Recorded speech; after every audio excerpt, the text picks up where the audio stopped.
The Articulate Coven is the original, unofficial podcast and fan community for Anne Rice's Interview with the Vampire and Anne Rice's Immortal universe from AMC and AMC Plus.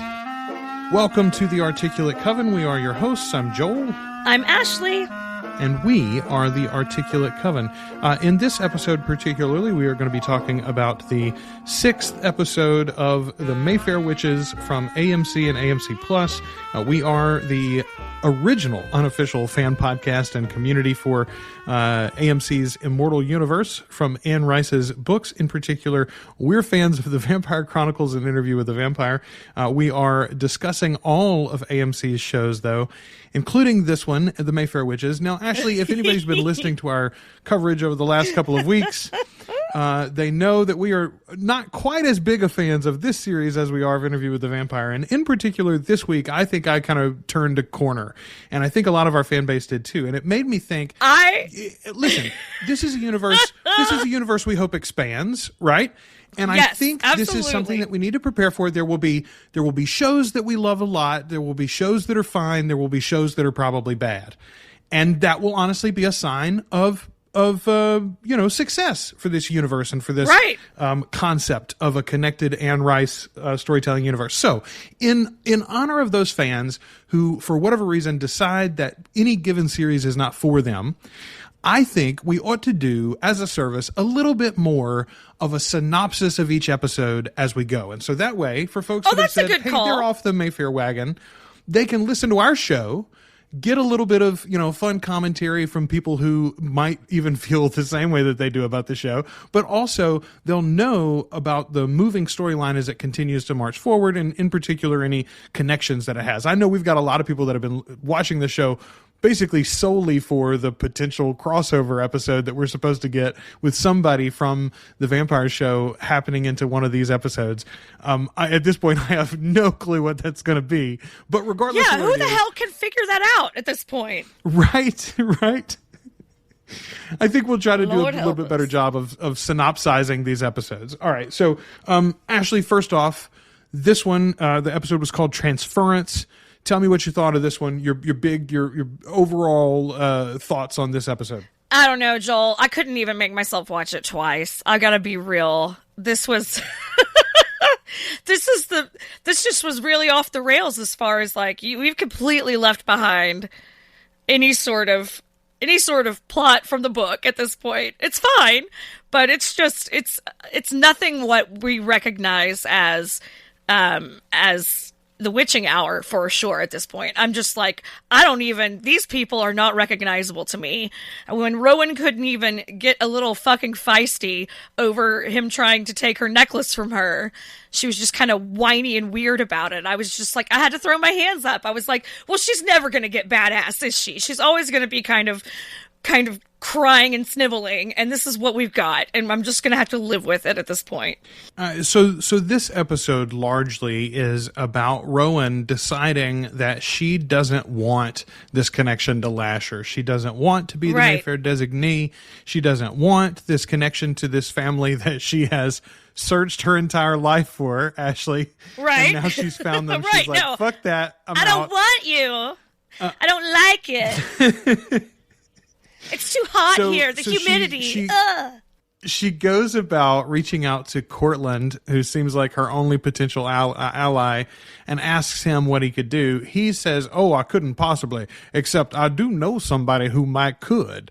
And so they have a big witches get together, and they're going to transfer the power, transfer Lasher's favor, and the Mayfair Emerald, and the designee of the family. They're going to transfer all of that to someone else who understands the family and is on board with the mission of the family, is what Cortland has said here. So that's the overarching story of this episode. And once I got that, once I understood that's what transference meant, once I understood that's where this was going, Ashley, I immediately thought, did someone come in mid-season and say, hey, this isn't a character we can build a universe around. We got to write her out of the story. I sort of wondered. Get rid of your main character. Jesus I Christ. sort of wondered if they weren't just going to go straight to Mona here, basically, and be like, never mind, Mona's the designee in the second book. Let's just go there. Let's just Mona do it. is not who we have here. We have Tessa instead.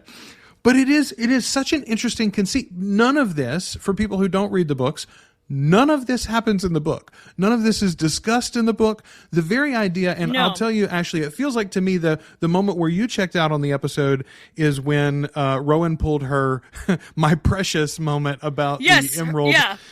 You know, the Mayfair Emerald is a special item, but it's not the One Ring, y'all. There is a very successful movie franchise, too, in fact, and a TV series now about that particular magical item. And they're all better than this. Yeah, they're so much better. Even that shitty, so much better elongated Hobbit nonsense that I sat through. It's all even better than this. The love story between the fucking elf and the dwarf. I'm at the point, guys. I'm like, I think I might be hate watching now. It might be time. It's almost there. So the moment for me that I crossed over and I literally sat up, we were watching this in bed. I sat up in bed and I turned to Kelly and I said, I now hate this show. It was when Cortland is having his conversation with Rowan. And he comes right out and says that this is how Julian became the head witch of the family, is that Catherine didn't want it and transferred his power and transferred the connection to Lasher to Julian. Folks, not no, but hell no. Fuck no, man. Look, Julian is, we've talked about Julian so much on this show. We thought, will they, won't they? Have they written him out? They might as well have written him out here because they've made it a bargain that he and Lasher and Catherine make because Catherine's put upon as the center of the family. That's bullshit. Julian was the witch because he was the stronger witch and Lasher was drawn to him. Also, Julian was a queer man, and he was drawn to Lasher in a sexual romantic way.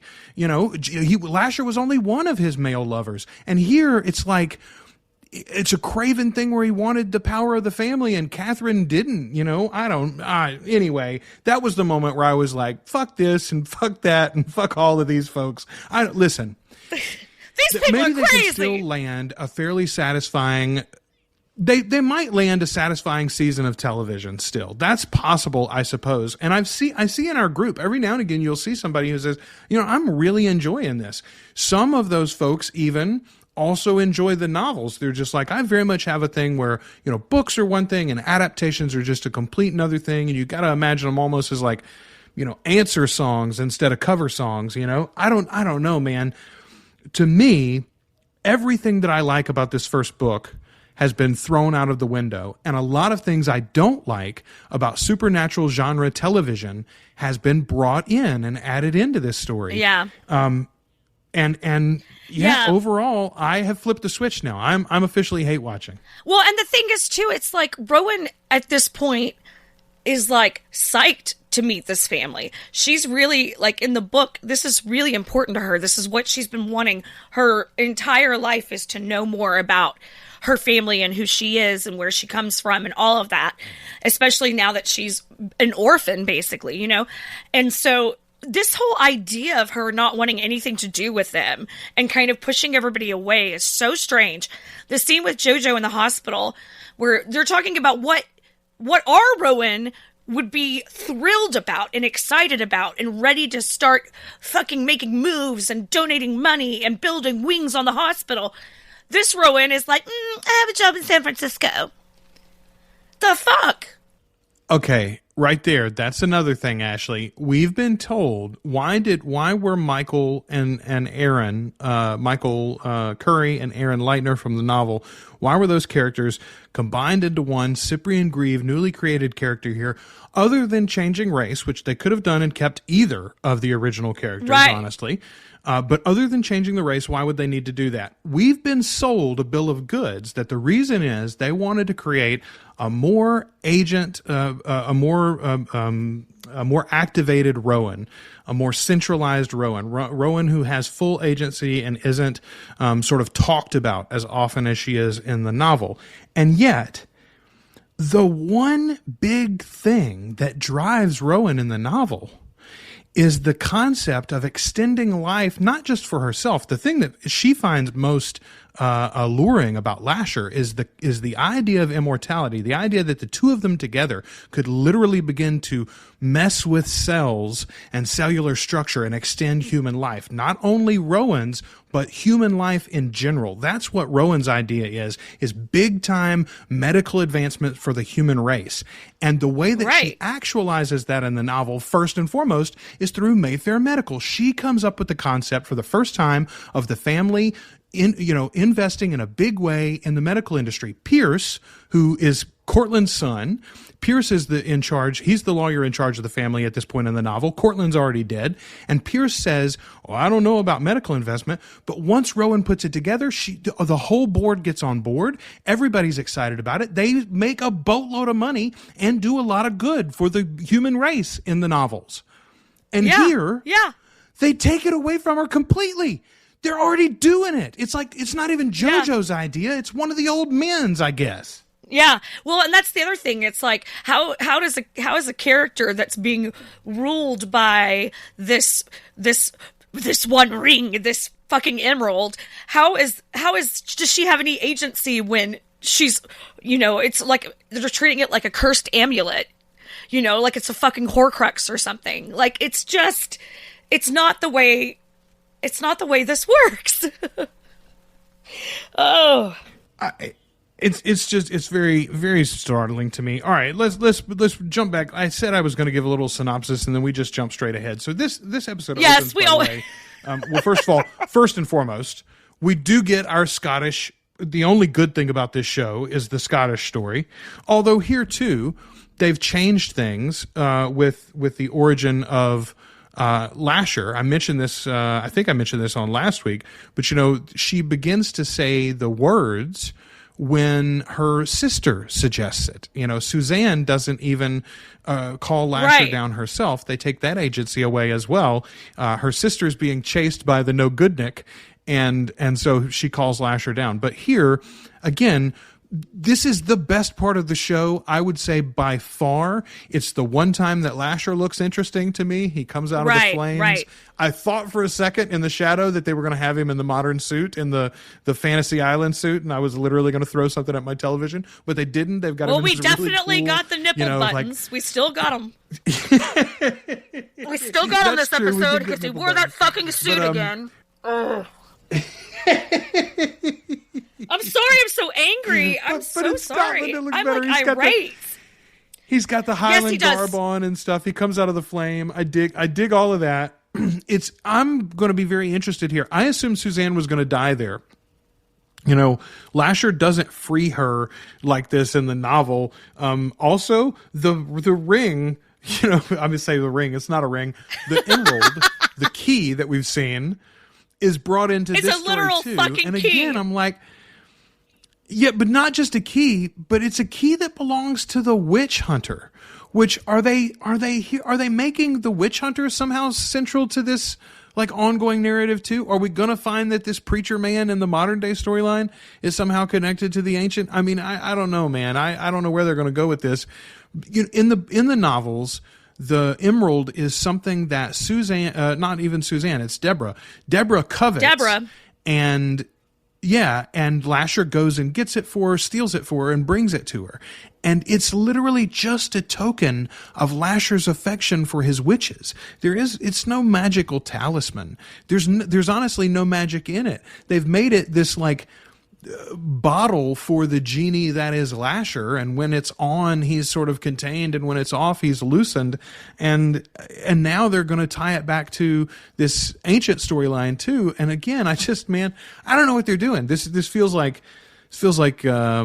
basic cable.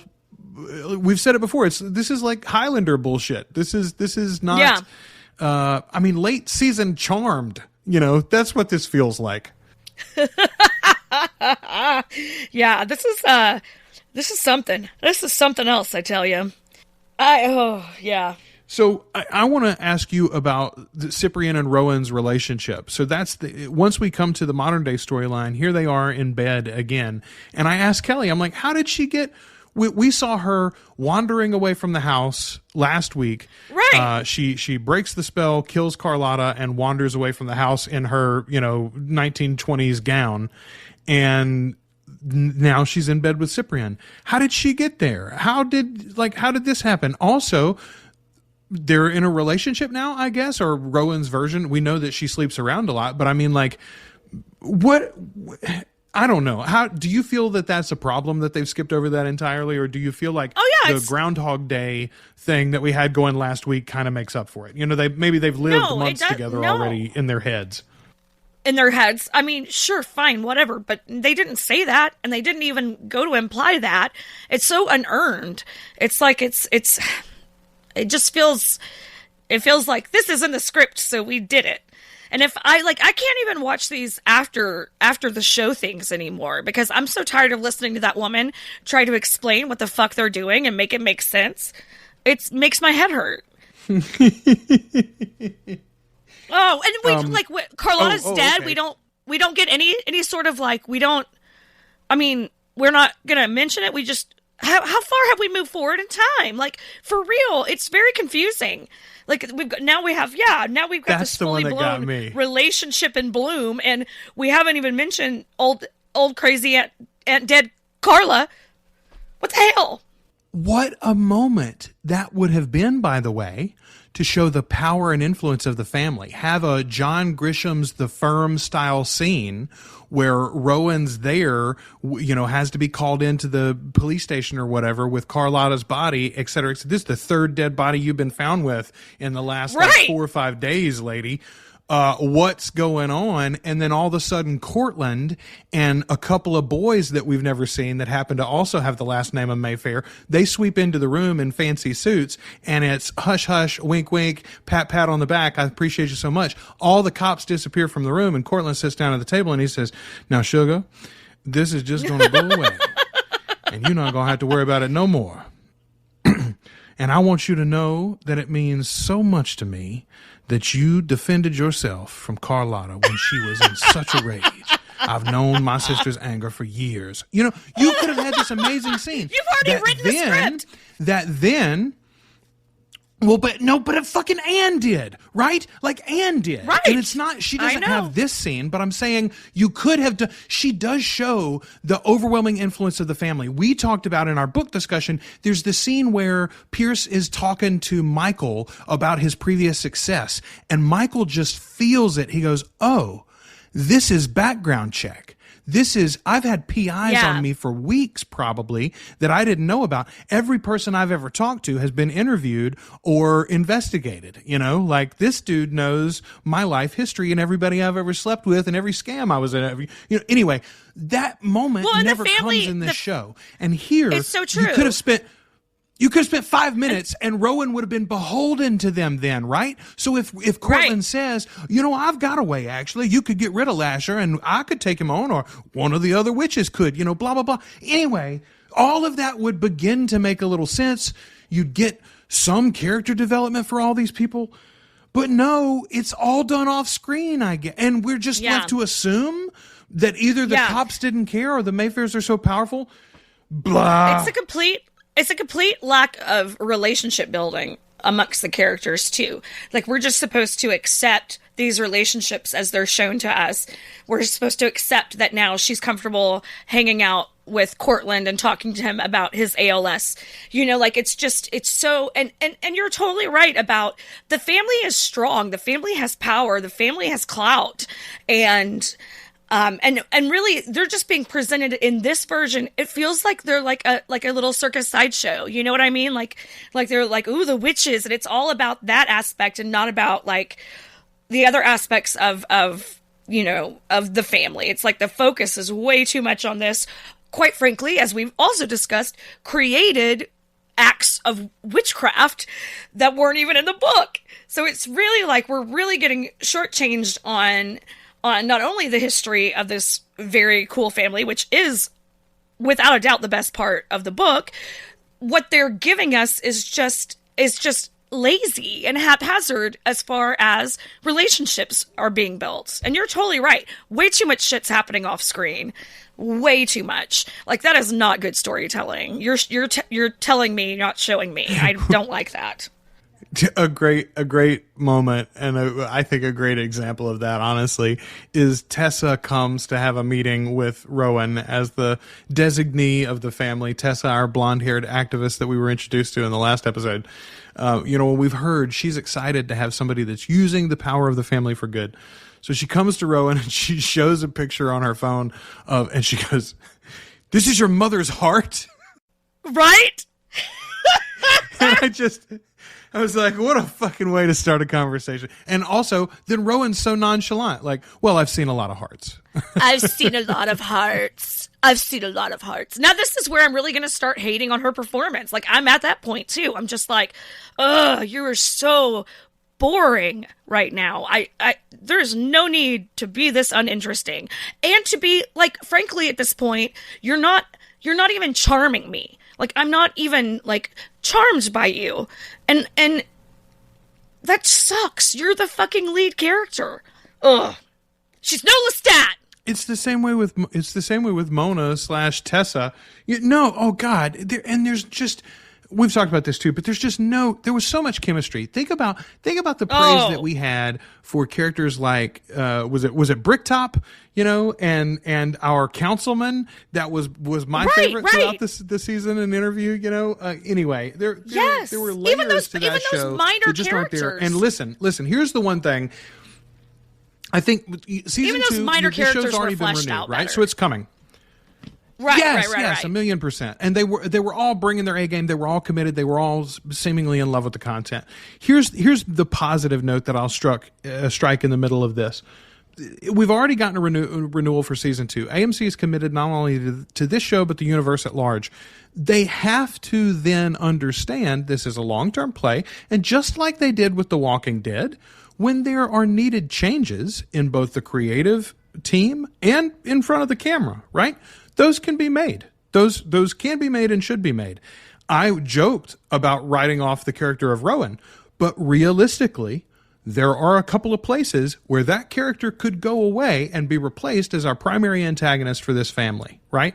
Yeah. And you've already set up one that might have a little more spark and charisma. I don't love the character of Tessa here. I hate what they've done with her as compared to the character that she's based on from the novels, Mona, which I want to get to right now. This is another example, Ashley, where I want to get your opinion. Why in the world would you need to change this name and character? We've talked about it before. Mona has red hair. The character of Mona Mayfair as a name is, yes, a little comic booky. That's sort of the point. She's too cute for belief. Like, that is that character almost, right? She's literally got the big bows, the fancy outfits. She is a little Southern princess. Also, she's the Blanche Devereaux. She's a cat about town. She's, what's the character from Cat on a Hot Tin Roof? I mean, this is that sultry Southern character. Now, in the novels, she's too young. I get that. You want to age her up. She's a late teen, early 20s. That's what we've got in the character of Tessa. But why not make her a redhead? Why not make her named Mona? There's no reason that you can explain to me that makes sense. Yeah, I don't even care about, like, the hair color doesn't generally bother me unless it's, like, a really fucking big deal in the character. Like, it doesn't bother me. I don't care. Even if it's a big deal in the character, I really don't fucking mind. It doesn't matter. But they're literally, the only reason to make any changes to Mona is if you think it's icky that she's so young. And that's really it. I mean, that's all. And all you do is the same thing we did with Claudia, and that's age her up. So I don't understand, unless they just don't want you even thinking about how young Mona is when we start out. You know what I mean? Unless they just don't want you to even associate the characters. But the thing is book readers are automatically going to associate these two characters. Like, you can't avoid it. Even if Mona's going to show up, season 2, and we actually get real Mona, we'll always remember that we got fucking tricked by this Tessa bitch. You know what I mean? Yeah, we got cousin Bobby from the fucking Brady Bunch over here. Where did you come from? Yeah. Don't worry, it's the whole new multiverse. Here's the thing, though, too. Okay, so in the book, she is this sort of sultry, very sexual character. As a matter of fact, in the novels, she's made the promise to herself that she's going to screw every male Mayfair member of the family. She makes that promise when she's like 12, I think, or something. And she's done it by the time that the novel Lasher starts, I believe. Here, how do they translate that to screen? They give her the magical power of date rape, I guess. Like, she glamours people and they do anything that she wants. She glamours men, especially, and they do anything she wants. You want to talk about icky? Yeah, and what that's are you also doing? Once again, like, not giving a character any real agency. Like, you talk about you want this to be the feminist show. Well, why would her power have to be 100% about fucking men? Period. It's so aggravating, like, it just, like, that's what her character is based on. She fucking can trick men into her will. Well, we've all been doing that for fucking years, y'all. Women have been doing that forever. Our Scooby-Doo Talamasca, meanwhile, has they've got the Mayfair Emerald, and Cyprian is going to go into the interrogation room. Kelly asked me, by the way, why would they take that into a soundproof room? Why is he doing it there? And I said, because they built one set. They built one set and then that desk that the old lady can sit at. That's all they got for the Talamasca. Yeah. So anyway, he's in this room and he's going to go into the memories of the object and try to find out what the origin of Lasher is. I guess that's what he's doing here. They don't really say that. They sort of, again, whatever, man, let's just get to it. So he goes back in time and he's there as Suzanne is about to be dunked into the water and drowned for her witchcraft. First and foremost, this organization's entire purpose, supposedly, is to protect Rowan. That's what we've been told. Rowan and Cyprian literally have a fight at the beginning of this episode because Lasher is in the room with them and Rowan wasn't telling him that, or was telling him specifically that Lasher wasn't there. That he wasn't. Yet he immediately goes, let me leave you here. Yeah, let me leave you here, and then I'm going to go to the office. And then the organization is there. We're going to do the experiment on this device. And they're like, none of them think maybe Lasher is going to fuck with Rowan while we do this. Right. I will say we did get a little nod to the fact that this is not a Talamasca mother house we are in, because one of the Scooby-Doo crew said, don't you think we should take this to a mother house or something like the mother house or something like that? So I kind of like that reassurance. And maybe my idea that this is just, that the New Orleans office is just a complete shit show is actually accurate. Yes. I don't know if you are familiar with this show, but there's a show that is technically a spinoff of the original What We Do in the Shadows film. I think it comes from the BBC or something. I watch it on HBO Max. It's called Wellington Paranormal. Are you familiar with this show? Oh, I'm not.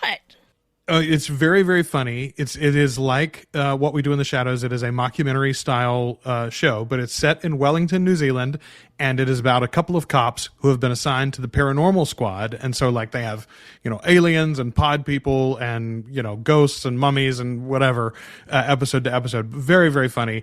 But it's like The Office, but with spookies, effectively. And love it. That is sort of what this Talamasca group seems like to me. This is the Wellington Paranormal of the Talamasca, basically. Yeah.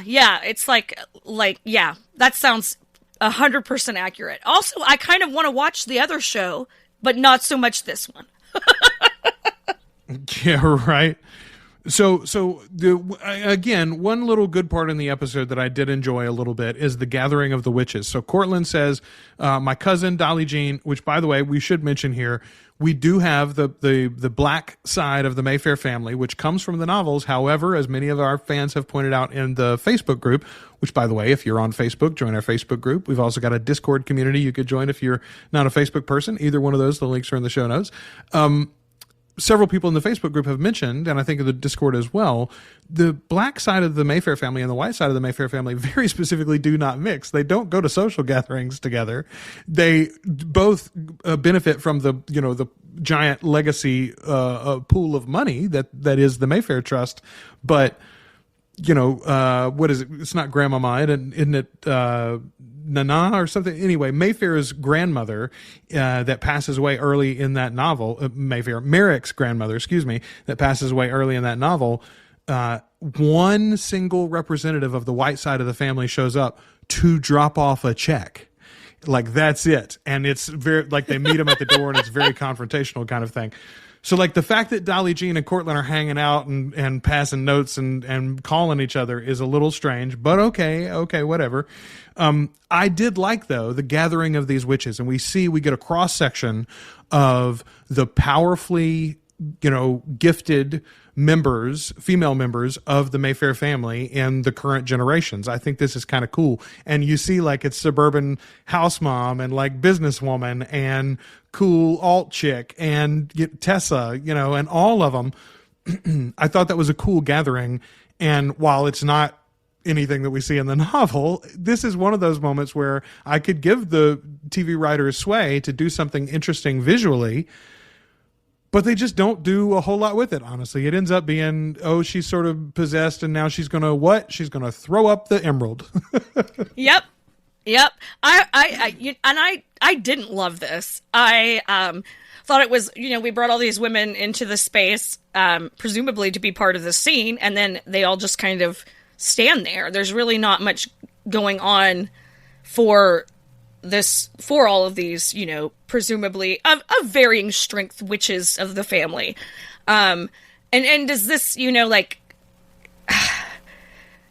I think it's kind of convoluting the whole concept of the 13th witch too, because it's like, well, do you just need 13 witches in a room? Like, what? Or does it have to be this 13th witch? And now is Tessa the 14th witch? And now have we gone past our 13th witch for our prophecy or whatever the bullshit is? I don't know. So that's sort of what Tessa tried to, not Tessa, Stella, excuse me. The TV Mayfairs are screwing with the book Mayfairs for me. Stella tried to do this in her time as the designee, right? She gathered all the powerful members of the family. Oh, that is true. Yeah, she did. Spiritual, gifted people that she knew, and she tried to bring Lasher through. And we see, by the way, in this episode, we do see some of the canisters where it's like a head here and a hand there and sort of thing. And so you get a hint at some of those experiments that have happened in the past. This is Julian's workshop, supposedly, right, in the TV universe, but still. Well, and I will say we got to mention a Julian's diary, right? Which is a big thing that happens in the novels as well. The fact that they've bastardized it here by making it like part of his play to get the power of the family bothers me a little bit. But I wouldn't have minded this gathering. I sort of like that visually. But you're right. You've got all of these women who you imagine are powerful, interesting characters in their own right, and yet the only ones that even speak are Tessa, Dolly, and Tessa's mother and JoJo. Right. They all have like one line each, basically, and then everybody chants together. It's just underwhelming. And then also for the big magical moment, effectively, to be the same thing in reverse that we saw the Talamasca do last week with the dagger, right? The woman pulled with the damn dagger through her own body. Yes. Right. So this is basically just that, except taking something back. And so I'm like, this isn't even something special for the Mayfairs. Like, why not have Lasher be more involved in it directly? Why not have Lasher literally, join? Listen, this is TV. We're making sexy TV, right? Why not have Lasher fuck Rowan and Tessa, and that be how it transfers? Like, genuinely. Well, I mean, you could. The other thing I'm making a better show. Ashley, you and me are just we're just gonna start writing our own show. Yeah, we're fucking doing it. We're sending them scripts as we speak. Oh shit, I got off track. I can't remember what I was gonna say. What were we just saying? We were talking about the transference. We were talking. I said, why not make it a threesome? It was before that. The threesome's what threw me off. Threesomes always will throw you off if you're not expecting them. Shit. That and the Inquisition. No one expects the Spanish Inquisition. No one expects a surprise threesome. Yeah. Shit. I'll think of it in a second. I'm sure it'll come back to me. Well, we were talking about that they used the same Talamasca trick. Basically, they pulled the dagger through the body. Okay, and now they've pulled the emerald. Yes. So even the reveal of the two reveals, if you had flipped them, would have been better storytelling. To me, it would be much more interesting for us to realize, oh, fuck, that necklace is not in Sip's hands anymore. And then to go back to the witches and have it be thrown up, I guess, there. I think that would have been even more interesting storytelling wise. Because like I already knew it was fucking gone. I knew she had just thrown it up. I knew it wasn't going to be in his hands when he opened his hands, you know? Like it just, you're giving away all your tricks, and your tricks are all repetitive. Yeah, which at this point, honestly, Ashley, like this, now we're impugning, not only are we impugning the showrunners and the writers and the actors, we're impugning the editor at this point too. Like put those scenes in reverse order. Yeah, fucking, come on now.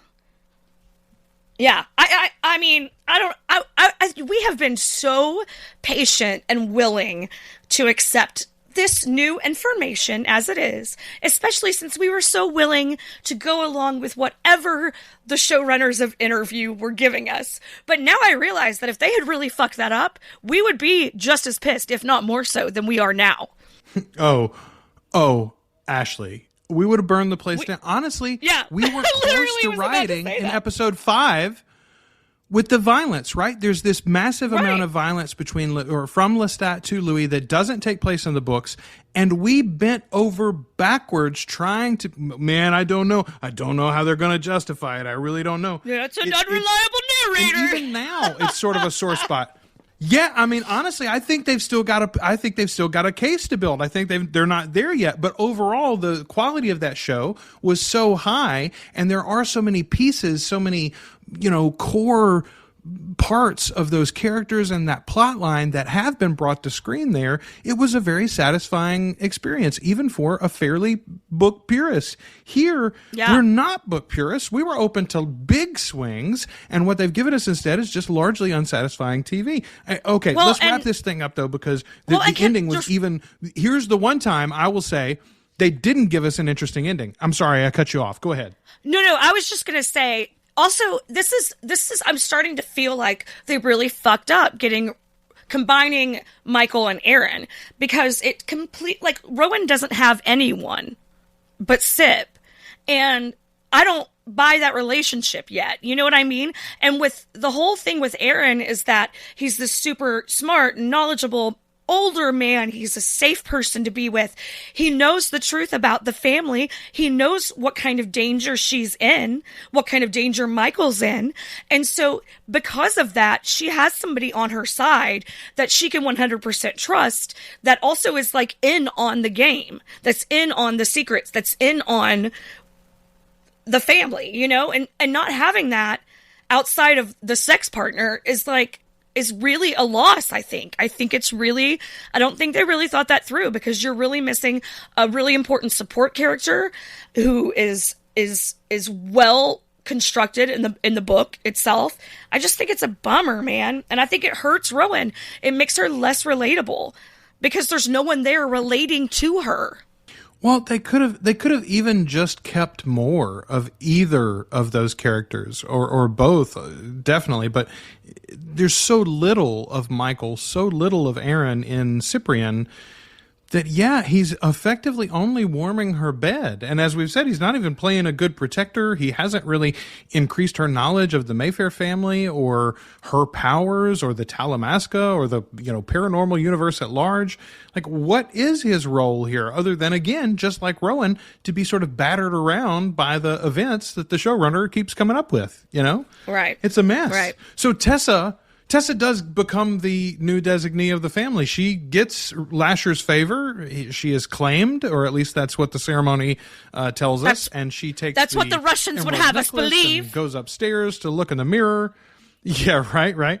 Although she calls to Lasher, and we don't see Lasher come to her. Then we fast forward a little bit, and she apparently can't wait for Rowan to do anything about it. She can't wait to talk to Uncle Cortland and use the power of the family to do anything about it, as she called on Rowan to do herself when Rowan was the designee. She decides, as designee of the Mayfair family, she's going to walk off into the woods and meet her new internet boyfriend who has Deidre's heart. What the fuck is this girl thinking? Yeah, she's not. Because she's not smart. And also, this guy's just carrying around this fucking igloo ice chest with a jarred heart in it like it's a normal thing and fine. Ugh. I love, by the way, they let the glamour work on him, which we're like, oh, okay. I was worried for her, and then I'm like, oh, well, she's glamored. Oh, she's that'll gonna be be the end fine, of that. yeah. Even though previously in the episode, she'd made a big deal about the fact that she doesn't like her glamour. Her glamour is a terrible power. But no, they knew that she was going to do that. This is all a trap. There's a bunch of men around her, and she's captured now as she's in a cage at the end of the episode calling for Lasher to come and save her, which he seemingly won't do. But, like, I don't know, man. I mean, honestly, she comes to Rowan in this episode and says, there are these witch hunters. We've got to do something about it. We've got to band together. Then she gets the power of the family and doesn't even mention it to the others. Can't do the things. There's a room full of witches. She doesn't mention it to any of them. Yeah. It's ridiculous. It's stupid. It's just, you are not, in this same episode, you established that character thought that something needed to be done and that here are the ways we could get something done with it. And she does none of that and walks right into the most obvious trap that anyone has ever fallen into. Yeah, right. And again, we want to talk about basic cable. This at least is premium cable. This reminded me very much of the Church of the Sun or whatever from True Blood with the Texas vampire killers where they would, lay traps for vamps or whatever. This seems like that. Yeah. Yeah. The absurdity of it all is just kind of mind-blowing. And yeah, I wasn't bothered by this like little plot twist with the whole modern day witch hunters at first, because it was like, well, I mean, maybe they are trying to pull in that, that supernatural audience, that audience that enjoys, that Vampire Diaries and that kind of show, like maybe they're just trying to pull in some of those fans, and I get that, but it's just like, for now, we've got 2 episodes left? And that's all we're going to be doing is dealing with the fallout of this stupid shit for the next 2 episodes. So it has to be and important. I did not think, and it can't just be a little side plot. It has to be something that matters. Otherwise, why would you waste this much time on your 8 episode season on it? Oh, yeah, it's absolutely going to be central to the plotline moving forward. I did not think about watching the episode. I did not think about this impact, but I read it in our comments, and I think they're absolutely right. This is dangerous ground to tread on, too. First and foremost, what they're doing here, the showrunners clearly, they're tying like the men's rights activist movement to... Right. They have a very incel feel. Witch hunters, basically, and they're I think they're trying to say, look how ridiculous, right? These men are as silly as witch hunters of, generations past. But here's the deal. Witch hunters of generations past killed a lot of women, thousands and thousands of women across Europe during the, 1500s and 1600s. And today, we don't have people roaming town to town and burning women. What we do have, though, Ashley, is active attempts all across our country at state level and federal level to expunge from existence trans and gay people. That's an active thing that is happening right now. And to me, playing with the idea of these incels, these men's rights activists, these, anti-feminist sort of tropes, playing around with that in the context of witch burnings and witch drownings and things like this is dangerous fucking territory that we are not even begun to remove ourselves from, in our recent past. So I had not really considered that, but it's absolutely true. These showrunners got to land this in a way that understands that, and that, this is done, right? This season's all done. I don't know what I'm appealing to them at this point for, but moving forward, AMC's got to think about this, and the way that you address these characters and these sort of storylines, you've got to be more sensitive with it. They did a good job with the question of race in the interview with the Vampire series, and we praise them for it. We're going to challenge you here for it when you do it poorly. Yeah, I do think that there's a lot to be said for that. And also, there's in the society today, particularly in our country, in the U.S., violence against women is a huge issue, and it does affect our trans sisters more than our cis sisters, and that's something we do need to acknowledge, and we do need to be aware of, and we do need to speak up for. The number of women that are killed by intimate partners is astounding. Homicide is one of the leading causes of death among pregnant women. Like, you know, like, I don't really know that bringing something up that didn't exist in the storyline to be more violent against women is the best or the most fun way to go with a storyline. I just think there's already so much of that shit, and it's everywhere. And for once, it really wasn't in this book. You know, this wasn't part of the book, aside from that, you know, from in the past storylines. You know, and even those, once Deborah's done, we're really not dealing with that anymore. So it's just, I don't know. It's like, what a weird choice to make. When, I mean, I guess maybe you're wanting to show it, but God, we see enough of it. We see enough of it every day. We see it ladies see it in their damn DMs, you know, like, fuck. Anyway, I just don't do it unless you're gonna really tell a good story. Don't do it unless you mean it. Don't do it unless you're gonna, like you said, land it. And they really are gonna have to for me with this. Yes, I agree. Meanwhile, our episode ends with, and here's what I mean when I say, I have praised the show in the past. They do really have great openings of their episodes with the Scottish flashbacks, and endings have been really up baller. To this point. They've had pretty good endings of episodes.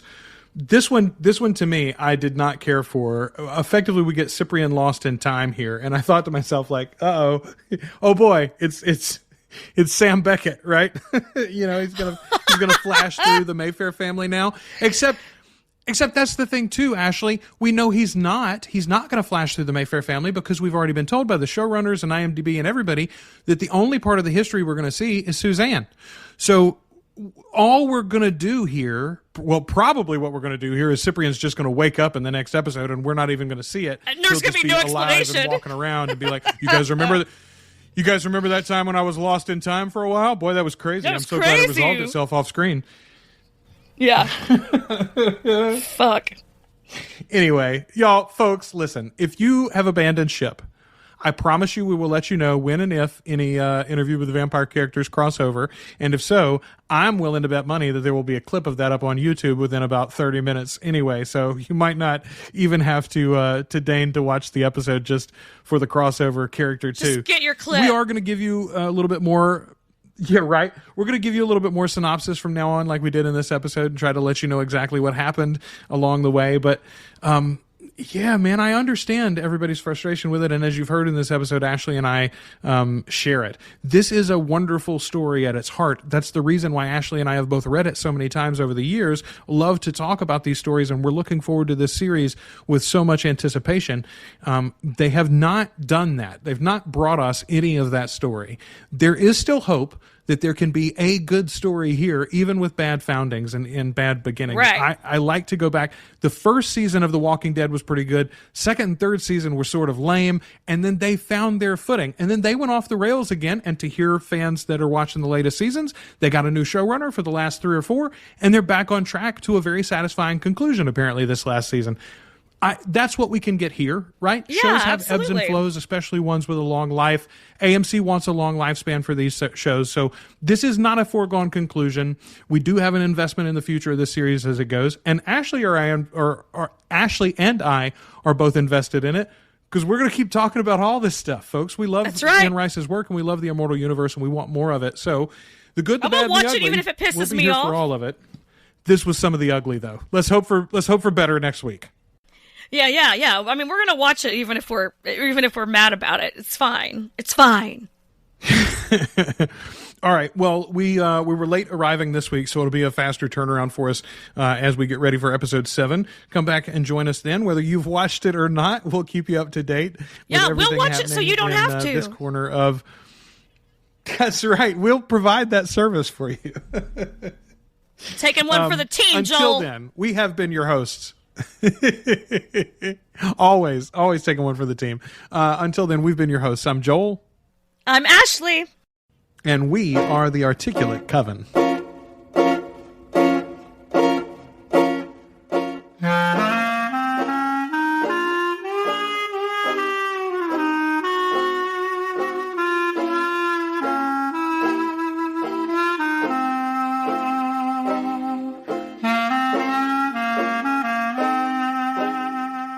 Thanks for listening to The Articulate Coven.